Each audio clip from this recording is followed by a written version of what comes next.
안녕하세요. 백사원 목사입니다. 오늘은 9월 11일 목요일 아침입니다.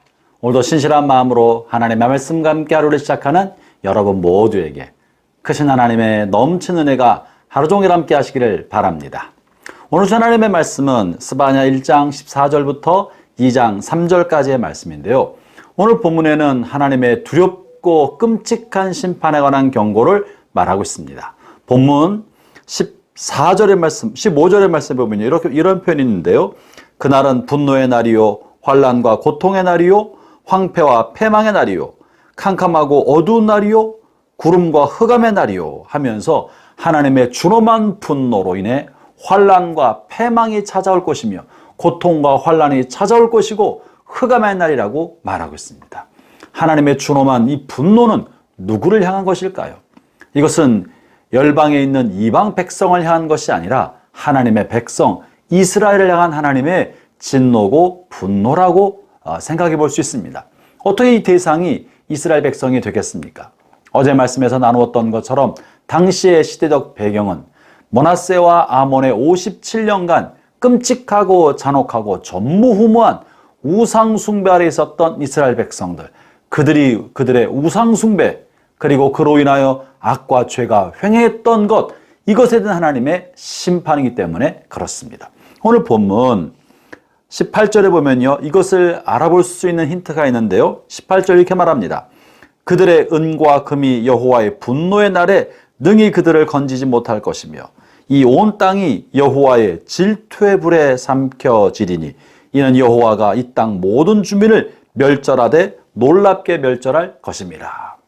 이거 본문에 보면 이 분노는, 그리고 이 환난과 고통의 날, 이것은 바로 하나님의 질투의 불이다라고 표현하고 있습니다. 왜 하나님께서 질투의 불이라고 표현했겠습니까? 이것은 하나님의 질투를 유발시켰기 때문이라고 생각해 볼 수 있습니다. 하나님의 질투는 어디서 온 것입니까?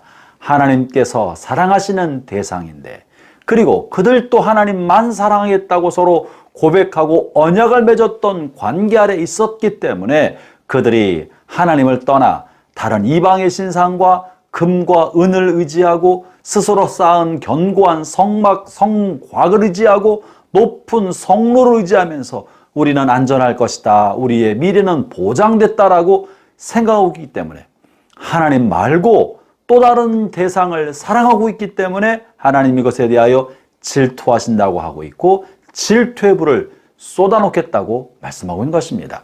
그러므로 본문의 이 두렵고 끔찍한 심판의 대상은 열방의 이방인들이 아니라 하나님의 백성 이스라엘이라는 것을 알 수 있습니다.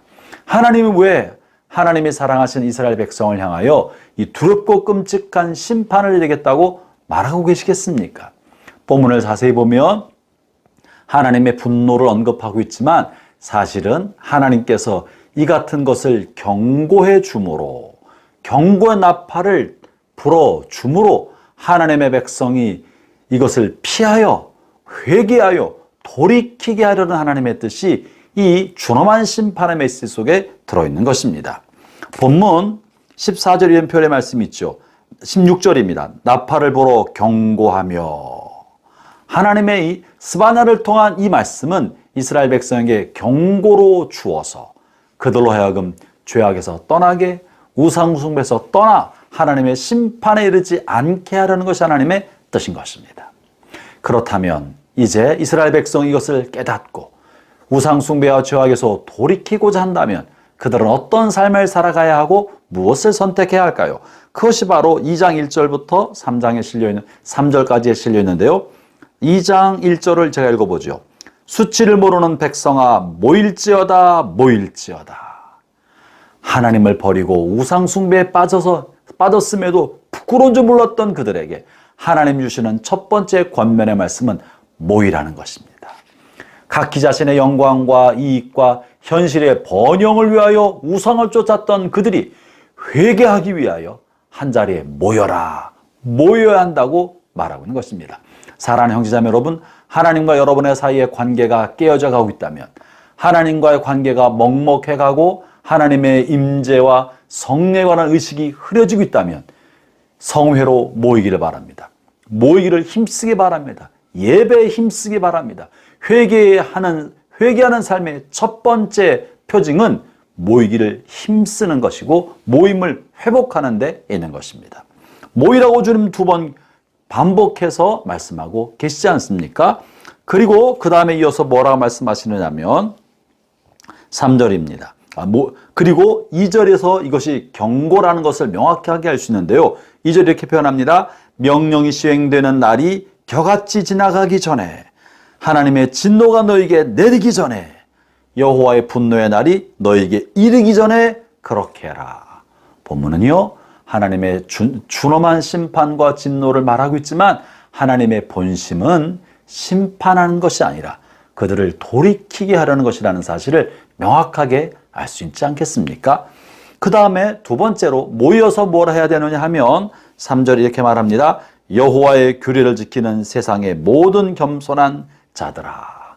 하나님이 하나님의 백성에 원하는 것은요, 하나님의 말씀을 잘 따라서 하는 것입니다. 하나님의 율법의 말씀을 지키고 규례의 말씀을 지키고 하나님의 말씀을 철저히 순종하도록 주님께서는 요구하고 계신 것입니다. 사랑하는 성도 여러분, 혹은 여러분의 삶 속에서 이런 일 저런 일 바쁘고 분주하다가 먹고 사는 일 때문에 혹은 처리해야 할 이 많은 일들 때문에 분주하게 살다가 하나님에 관한 감각을 잃어버려가고 있다면 다시 모이기를 힘쓰기를 바랍니다. 그리고 말씀으로 돌아와서 이미 배운 말씀에 따라 철저하게 순종하며 살아가기를 바라는 것입니다. 그것이 하나님이 우리에게 원하시는 2번째 지침인 것이죠. 3번째 이렇습니다. 여호와의 규례를 지키는 세상의 모든 겸손한 자들아, 너희는 여호와를 찾으며 공의와 겸손을 구하라. 그 다음에는요, 하나님을 찾으라고 말하고 있습니다. 하나님께 부르짖으라는 것이죠. 하나님께 기도하라는 것입니다. 하나님을 예배하면서 하나님의 얼굴을 구하고 하나님의 얼굴을 향하라고 하는 것이에요. 돈과 명예와 물질과 세상의 번영을 쫓던 삶을 멈추고 하나님만을 향하고 하나님만 구하고 하나님만, 그분만 바라보도록 돌이키라는 거예요. 삶의 방향을 바꿔야 하나님의 진노로부터 벗어날 수 있다고 말하고 있는 것입니다. 먼저는 모여야 된다는 것이고요. 2번째는 내가 순종하지 않았던 말씀이 무엇인가를 찾아내서 하나님 말씀의 순종으로 나아갈 것이고, 3번째는 하나님을 찾아야 된다는 것이고요. 끝으로 4번째는 공의와 겸손을 구하라 라고 말하고 있습니다. 모든 일을 정직하고 정의롭고 공의에 따라 살아가십시오. 삶의 자리가 어떠하든지 끝까지 겸손한 삶을 사십시오. 겸손과 공의야말로 하나님이 하나님의 백성들에게 원하시는 하나님의 백성의 삶의 모습인 것입니다. 마음으로 하나님을 향하고 하나님을 예배하고 삶의 자리는 공의롭고 정직하며 겸손한 삶을 살아가는 것이 회개의 열매라는 것을 말해주고 있는 것입니다.